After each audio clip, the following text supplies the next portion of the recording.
गांधी जी ने बचपन से ही ख्वाब बहुत देखे थे।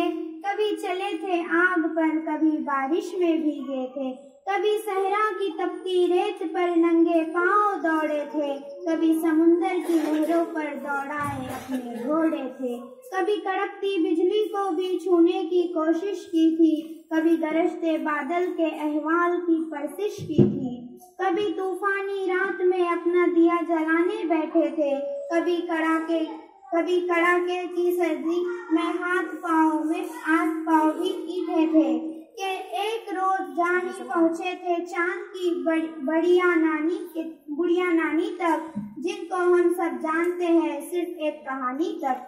बुढ़िया नानी देख कर बोली, आओ मेरे प्यारे, अब तो मेरे दिन हो जाएंगे वारे न्यारे। चरखा काट के थक गई हूँ, तू ही इसे संभाल, अब तक किसी भी मोए ने ना पूछा मेरा हाल। चरखे का संदेश है वैसी चीजें और हंसा, तेरा भारत ले रहा है तुझसे एक परीक्षा। तेरी हिम्मत तेरी मेहनत देश के काम आएंगी, इन गौरों से देश को मुक्ति बस यही दिलाएंगी। नानी का संदेश लेकर वो धरती पर आए, देश की आजादी की फिक्र में बरसों न सो पाए।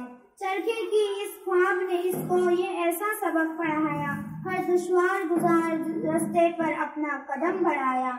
हर घर के चरखे बना जीनत और ज़ेबाइश, हर हिंदुस्तानी के दिल में जागी आजादी की ख्वाहिश। हिंदुस्तान की धरती पर जब आने लगी कुछ तंगी, 7 समुंदर पार हो गए जितने भी थे फिरंगी।